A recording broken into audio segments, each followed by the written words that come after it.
Hi, I'm Mary Wing Soares, and this is Transparency in Government. Today with me is our Superintendent, Scott Laliberte. Thank you for joining me. Thanks for having me. Yep. So before we started taping, we were talking about the budget, we're in budget season right now, so that only makes sense. Right. And your budget is 76 million, 70, It's a little bit more. Yep, 77? We're up around 79. 79 million, Yeah. okay. Yep, we do have a teacher contract that's going in this year's, year 2 this year, and that's included in that as well, as was allied health and a number of other cost items. Which, would be there no matter what, because the voters approved them last year, and it's not a new concept to the voters that when they approve a contract, the first year is going to be a certain impact, the second year is going to be another impact, and the third year is going to be another impact. But there are some things in the budget that are not voted on by the voters. Those contracts for transportation and for what else? A lot of the different service agreements that we have for equipment and that sort of thing have annual increases built into them. So those are things that would in previous years, prior to 2 years ago, when our calculation of the default budget changed, those would have been included, and they're not now. As you mentioned, transportation is a perfect example. We have an increase of about $190,000 over the current year's contract. That was built in. It's an escalator that's built into a long-term contract that we have. But because the previous year's amount was approved by the voters, we can't include that extra $190,000 in our calculation of the current year's default. So, Right. So that's why we will see a warrant article on the ballot that has, we will just see two. It's different than what the town does. The town does the extra additional budget. Right. The school gives you two choices: the superintendent's budget, and which becomes the school board budget. Right now, it's still yours. Right. You're still presenting. Yes. And then we will have a public hearing in January about it, and that's when. Well, then we'll have the deliberative session, and that's when it's final. Right. That'll be the final numbers. Correct. Right. A lot of times we can't. It's an important point that you raise. We can't necessarily put something like transportation on a warrant article because we are legally obligated to offer transportation. That's right. If something is put on a warrant article and it fails, you can't do it. So really you're at odds there. Anything that we are legally obligated to provide really can't go on a warrant article. So that's why you tend to see the school present more of a single budget with extra items coming as warrant articles, whereas the town might be able to put a certain project on or something like that. Right, because they can afford to wait a couple of years if that project doesn't, or, In any case, though, back to the school budget.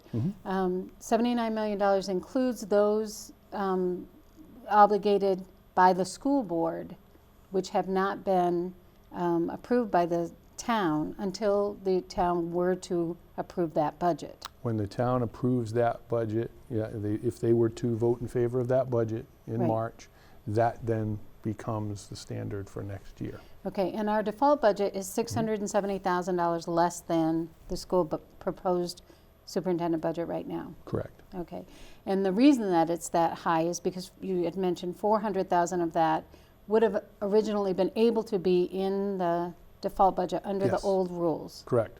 Okay. Right. You have transportation. Another big one this year that we'll be hearing about actually tomorrow night's workshop is electricity. Okay. A lot of people talking about electric rates going up. We're very large consumers of electricity, and we anticipate our electric bill going up close to $90,000, which under the previous regulations, we would have calculated that into default. We have to have power. Right. In the current calculation default, that rate increase is not included in default. That's why you see a difference. So there's 2 points that I hope that we can make here today. One is that should the default budget be the one that passes, you're still obligated to pay for transportation and to pay for that electricity, obviously. Correct. And whatever other things that were in that superintendent's budget, which again will become the school board budget when it's on the ballot. And so you would have to remove other things Yes. that you Yes. have in the budget. It might be personnel, because we know that personnel is the highest part of that budget, 81%. right? Yep, 81%. And should that have to happen, class sizes may have to increase, because if you remove one or two teachers, then you've got to spread those students out someplace else. Right. I mean, I know that the board in the past, historically, has always said, okay, we want to get at this number. What was it going to take for us to get at this number? What are you going to have to reduce in order to get to this number? Okay? And so my expectation is that that's what they will ask you, and we will see that in the coming weeks, the coming We do. We expect hearings. that. Yeah. Right. We expect that. Right. But for people to understand that your hands are literally tied as far as the distance between the default budget and the And the superintendent's proposed. budget. Yeah. Right now. At most, and then you would have to explain to them what you would cut. You know, my expectation would be that they would say 200,000, because you're obligated for those 400,000, and it would mean too much. It would mean lack of less service than what the town is used to. And I think that's a key point. When we develop a budget, you know, it has my name on it right now, but our team has put, I can't even tell you how many weeks and hours and into the development of it. We are developing a budget that reflects the services that we believe the community wants out of our school system. Sure. That the idea of comparison to default and everything is a metric that we use to gauge increase year over year and other services that might be required. And that's a good way to do it from a logical standpoint.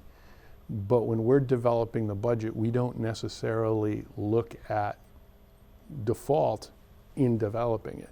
What we look at are the services that are required, the materials and resources that we need, what we need to keep up our buildings and to a standard that our community expects.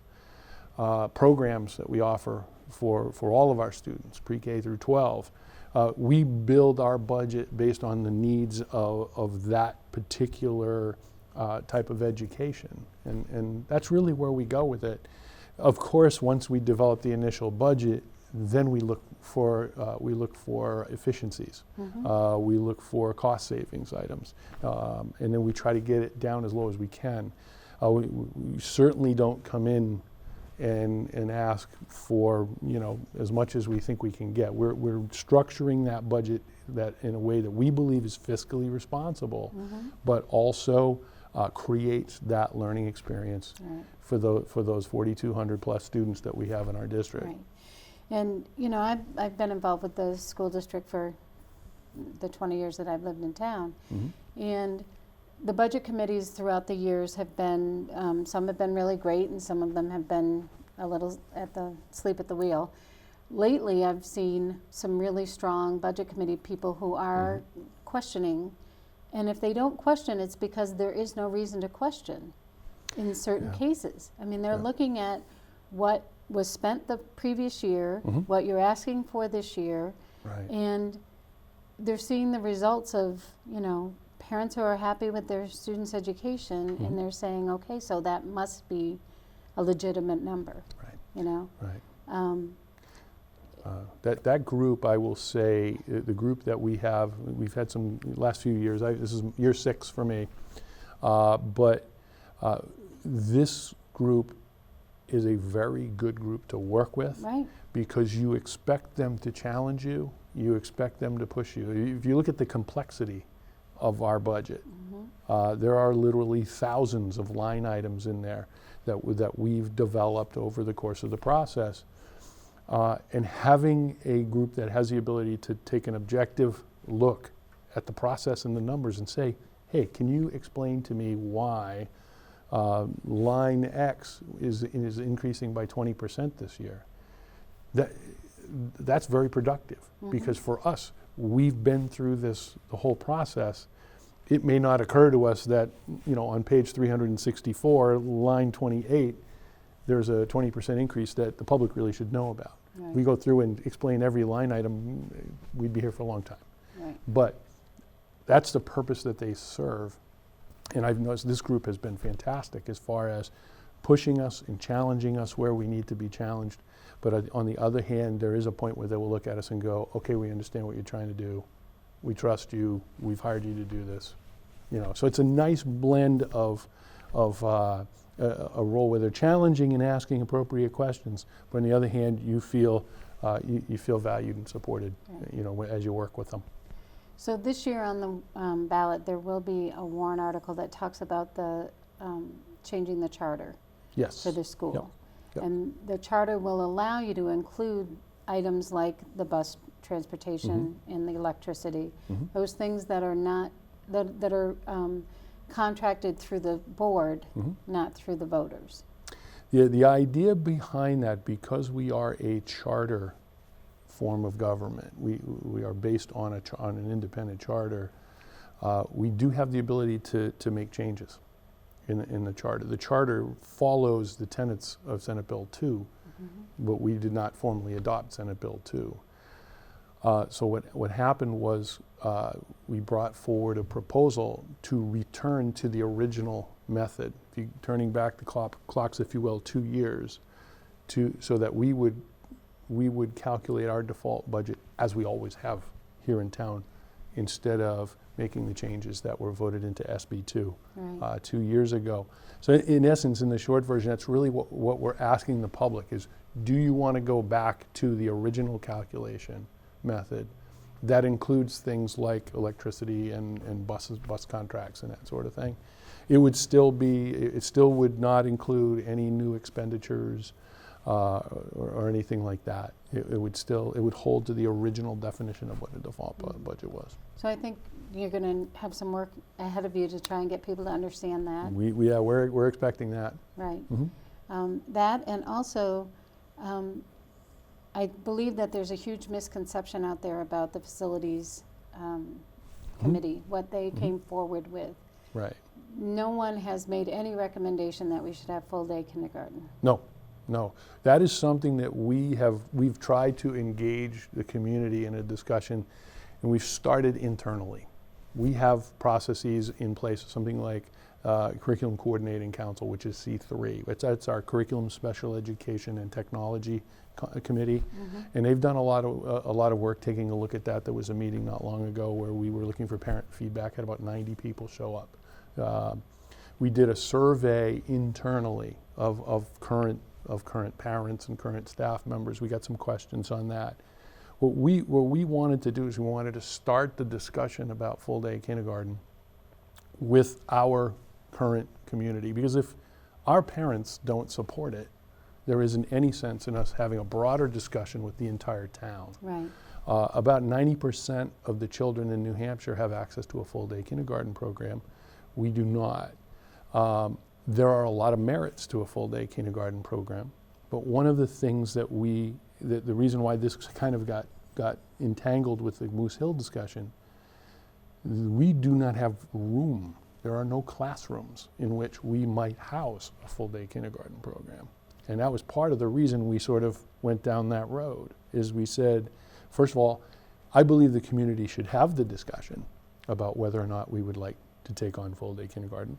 If the community, if we were to put that out on a ballot and the community were to not support that, the sun will come up tomorrow and we're going to go back to work, and we're going to do everything we can to provide our children with the best education that we can.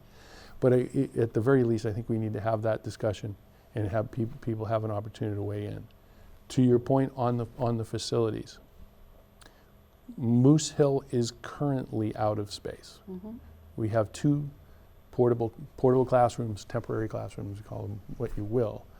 But we're 2 classrooms short of the space that we need, and we're actually maybe a little bit more than that in order for us to maintain the current level of services for LEAP and for kindergarten in a half-day model. We've started taking a look at that through the facility study process.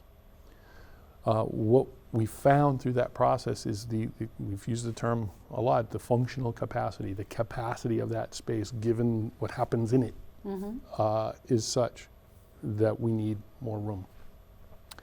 That facility study committee took a look at what would that room look like? What are some different possibilities? And the question would come up immediately, well, that is under the current model. What if we had full-day kindergarten? If we had full-day kindergarten, obviously a much larger addition would be necessary. If the community were to be supportive of full-day kindergarten, now would be the time for us to know that before we move forward with a building plan. Right? So really, that's why these two issues have sort of come together on this. What we're proposing, one of the recommendations of the Facility Study Committee was for the district to engage in a long-term, we use 10-year planning process. And we've hired a firm that's going to come in and help us with that. The Facility Study Committee has been recommissioned, and we're going to continue on with our work starting in January. And that's part of what we're going to look at is the 10-year window, because as we know, there are other projects looming. North School is very close to capacity right now. We have a lot of other projects that still remain out there, such as the auditorium. I am still asked on a regular basis, where's the auditorium? Right. So there are a lot of moving pieces. And one of the things that came to light for us through the capital improvement planning process was what we really need to do is almost hit the pause button, step back, take a broader view of even than the CIP, because the CIP is 6 years. Right. We need longer than that. We need to look out 10 years and do some real thoughtful research and deep research on what's necessary and when we would be able to do what. Right. So what I think that, obviously Moose Hill will be first as we try to solve that problem. Voters will not see anything on this year's warrant. I would anticipate the first time we might be able to bring something forward would be March of 21, so it would be a year, 3 months from now. So do you think you might have a non-binding question on kindergarten though on the ballot this year? We probably, right now we don't have that in our plans, and I'll tell you why. We had explored that possibility, and this is where I'm so grateful to work in Londonderry, where there's such a sense of history and there's so many people who care deeply about what we do. I had several, we had talked about that at a board meeting. I had several community members who reached out to me and were sharing stories with me of times in the past where non-binding referendum were used and did not result in a positive experience. Right. Because I think people don't necessarily read in the non-binding part. I think there's a lot of merit to that. If we are going to put something forward, we want to put something forward that is binding. Sure. And that has some teeth to it and says, this is it. We want to know the will of our community. As I said, if it's yes, great. If it's no, great. We felt like this was a little bit too early for us to do that. And the reason why is because, as I said, even if I came into work tomorrow and someone came in the office and said, here, I'm a philanthropist and I'm going to fund full-day kindergarten starting in the fall in Londonderry, we don't have anywhere to put them. Right. So we really need to make sure that we have our house in order with that building, the facilities plan, before we go down that road. So if that philanthropist comes to town, you say, no problem, build the auditorium, then you can fund full-day kindergarten for us. There might be a whole bunch of projects. There'd be a lot of people who would be lining up to shake this person's hand. Yeah, really. Yep. Well, I bought my $250 million lottery ticket today, so if I win it, I'll be in tomorrow, okay? Right.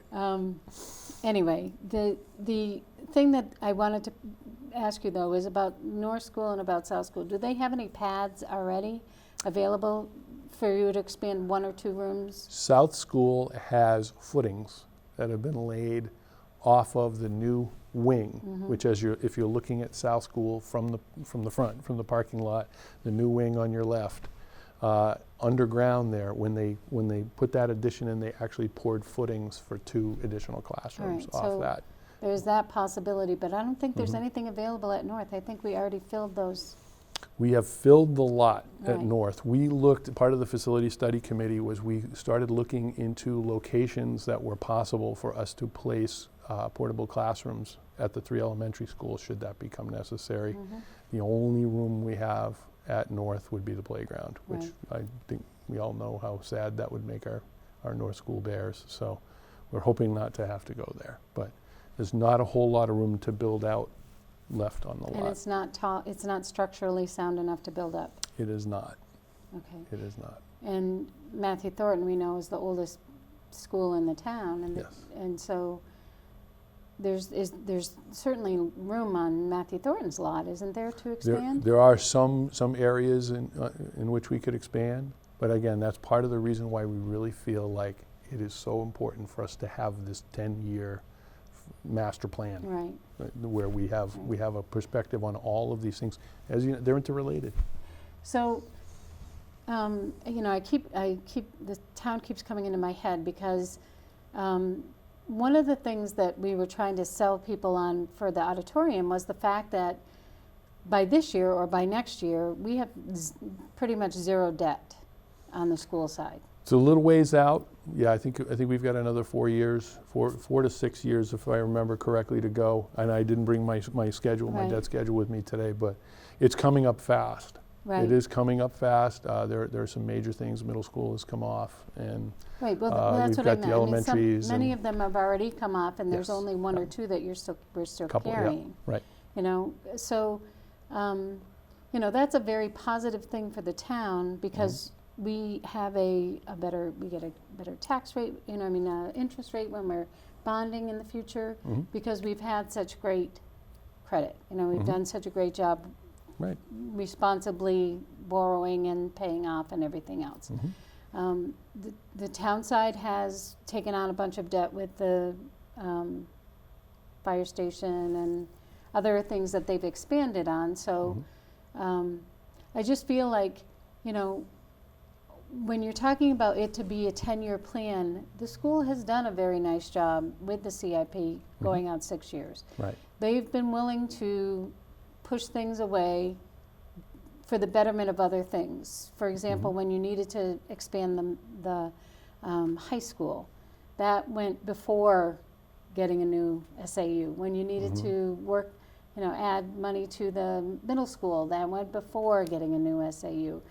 Forget the auditorium. The auditorium's been on there as long as I've been in town, and it always gets pushed down because, you know, I don't know, the working with the students came first. I mean, not having 35 and 40 in a classroom came first. Right. So, and I appreciate that. I certainly do.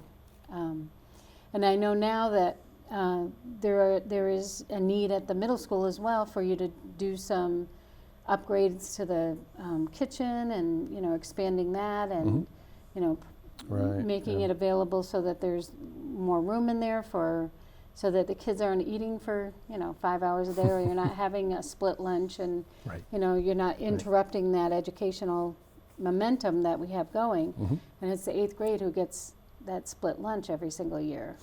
So, you right. know, I'm sure they would love not having that split lunch. That's part of why we really feel like that next step is that, like you said, the CIP process is a very helpful, very useful process for us to coordinate with the town. We want to do that as much as we can. But for us to take a look at the many different things coming down the road for us, that's why we felt like 10 years is more realistic. And we've hired a company to We have, do yeah. that. There's a company called the Trident Group. I've worked with other towns and municipalities, done a lot of private sector work as well on long-term planning, and they represent the districts and towns and companies during the construction process as well, to make sure we realize the efficiencies that we should. Very highly recommended group. They just finished working on a long-term project with Salem, with the Salem School District, and we feel like that's going to take us in a direction that will allow us to spell out in the kind of detail that's required for our taxpayers and that's required for our town, so that when we come into the CIP process, we can present that level of detail and that level of information, and it doesn't come across as being, well, yeah, oh yes, at some point we need to build a. Well, right, and this year we came forward with $70 million, and we said, it may not be $70 million, it may be less. That was a good faith estimate that wound Right. up being flown up the flagpole, so, Right. yeah. And, and that was not, next year, we're gonna ask you for $70 million. No, it's not. That was a long-term, Right. looking at the long-term, the things that we're gonna be needing, and we just want people to have that on their radar.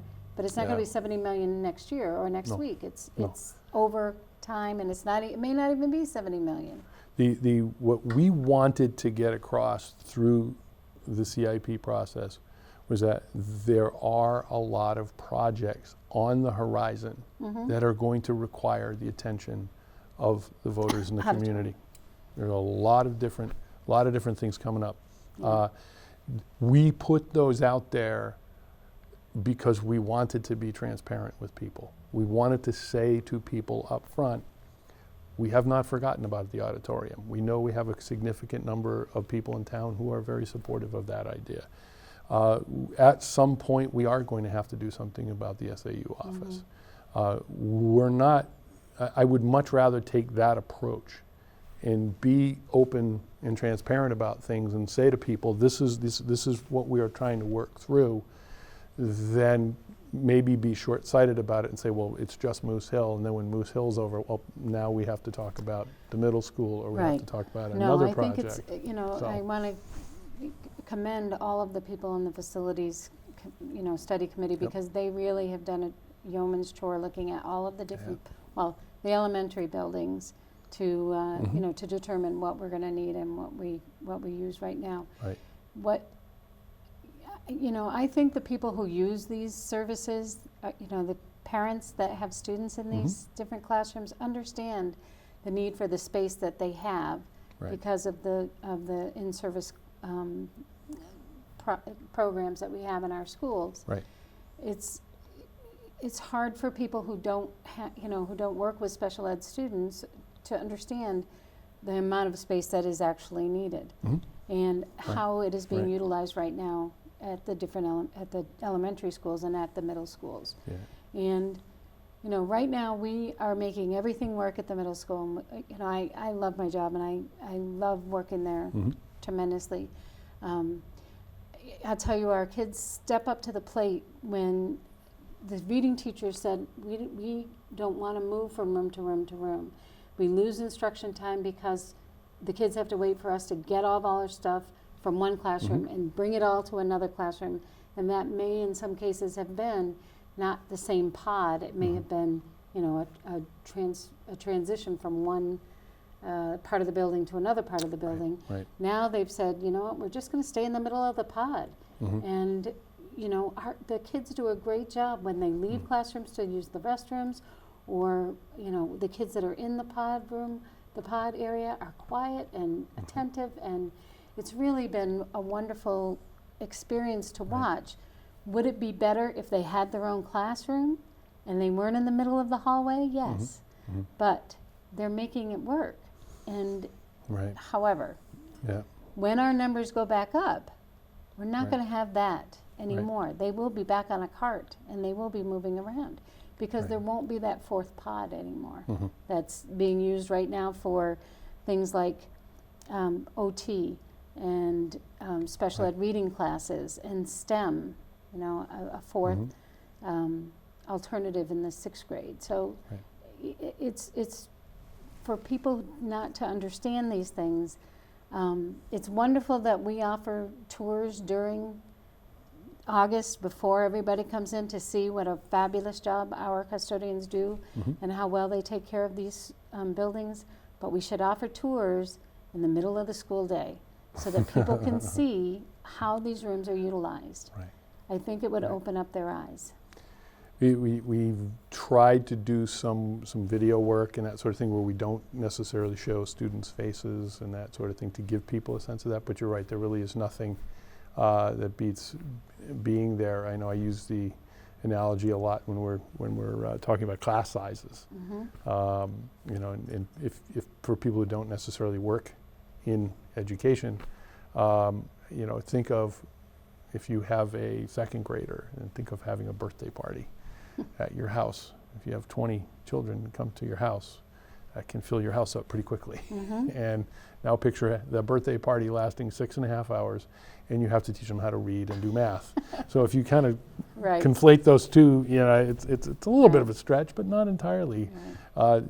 We try very hard to be responsible with our budget and responsible with the way in which we offer programming. Mm-hmm. But we also understand that budgets are not unlimited. So we always Sure. try to strike that balance. Mm-hmm. Yep. So how it is something that people have to understand. I really hope that they can get the difference between the default and the superintendent's budget, which will become the school board budget. We have one more presentation on Thursday night, and then we start the public hearings in January. We have one more budget workshop. Oh, and actually two As more. of the taping, that will be tomorrow night. Right. There will be one more in January. There'll be one more on the, I believe it's the 9th. Okay. And then the public hearing is the week after, which Okay. is the 16th. So great reading over the holiday. It's online. The budget It is is. online. None of those adjustments, though, that are being made. For example, you had Right. said that Yep. in your letter, you know, in your superintendent's executive summary, there is a $100,000 placeholder for architectural and engineering. And you shared with me that that's not there. That will be taken out. Not going to bring that forward. That was, I believe it was earmarked as a placeholder for a possible warrant article, which we're not going to move forward with. What we will do is, as updates are made, as things come together with the board's approval of the budget, we'll post the latest of everything that we have. We know we have a contract that will be considered at tomorrow night's meeting.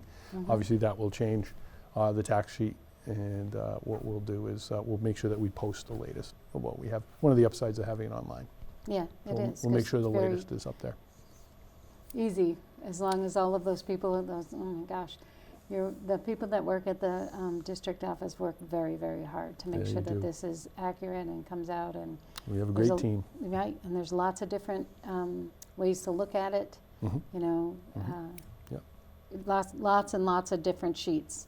And it, you know, as I said, it's online, so you can look at it. And please, if you have questions, though, call the superintendent's office or call Peter Curro. I'm sure he'd love to hear from you. He's our business manager. Things like Facebook, they don't have the answers. The district office does. Well, Okay, glad to make sure that we have the right ones out there. that's right. Right. You know, I appreciate that. Thanks for the snow day. I got Just an called awful it lot as of I saw baking it, yeah. yesterday done, and you know. Call it as we see it. Right, no, I know. Yep. And, you know, the roads did look pretty bad, so I was glad It not was, to, I think it was the right call. right. Yeah. Yeah. And, you know, I want to wish you a very happy break. I hope you get some days off. I know you work a longer year than I do, so Yeah, we're working through this break, but we'll take a little time off for the holidays, and good. yep, Glad spend to some hear it. time with family. That's nice. Yep. Yep. Take care. Thank you so much for being with me today. Thank you as well, and I hope you have a great break. Thank you. This is Mary Wing Soares, and this has been Transparency in Government. Join us next month when we will meet with Superintendent Laliberte again, and we will have a budget at that point. Thank you.